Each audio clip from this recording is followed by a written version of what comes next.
আসসালামু আলাইকুম ওরহমতুল্লাহি ভাই, আশা করি আল্লাহ তাআলা সবাইকে ভালো রেখেছেন। চলে আসলাম আজকে গ্রামের পরিবেশে ধান খেতে, আপনাদেরকে ধান ক্ষেত দেখানোর জন্য। অনেকেই তো হয়তো বলবেন যে আবার ধান ক্ষেত দেখার কি আছে। ভাই, এই জিনিসটা দেখলে মনটা শান্ত হয়ে যায় একদম। এত সুন্দর একটা পরিবেশ ভাই, খেয়াল করে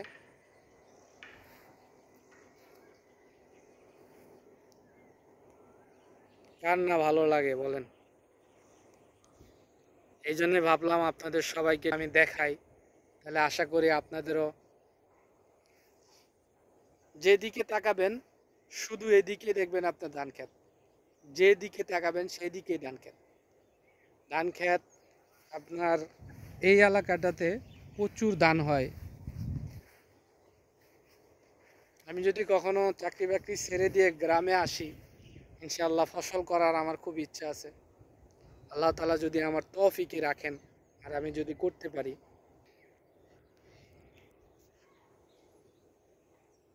মাশাআল্লাহ, এই যে এই ক্ষেতের ধানগুলা কাটা হয়ে গেছে, এরা কেটে নিয়েছে, এদেরটা পেকে গেছে, এই যে কেটে এখানে রাখছে, এই যে দেখেন, এই যে পুরাইলে ধান রাখছে। মাশাআল্লাহ মাশাআল্লাহ, মহান আল্লাহ তাআলা আমাদের জন্য রিজিক মাঠে রেখেছেন। আমাদের রিজিক আল্লাহ তাআলা এই মাঠে ছড়িয়ে ছিটিয়ে রেখেছেন।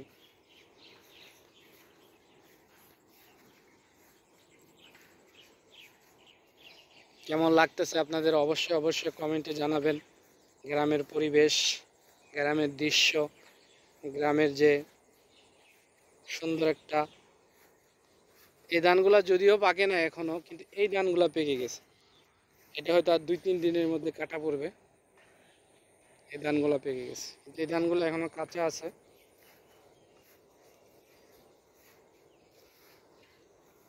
সো কার কেমন লাগলো অবশ্যই অবশ্যই জানাবেন। আপনাদের জন্যই আমি এখান দিয়ে হেঁটে বেড়াচ্ছি।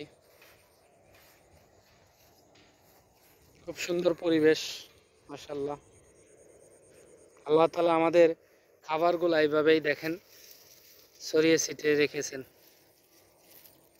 মাশাআল্লাহ মাশাআল্লাহ মাশাআল্লাহ,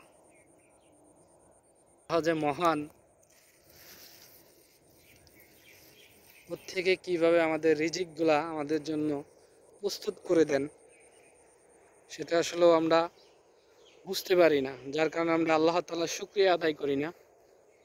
আর আল্লাহ তাআলার শুকরিয়া আদায় না করার কারণে আল্লাহ তাআলা আমাদের রিজিক থেকে বরকত উঠিয়ে নেন। তাই যখন যে অবস্থায় যে পরিবেশে থাকবো, সবসময় মহান আল্লাহ তাআলার শুকরিয়া আদায় করব, আলহামদুলিল্লাহ।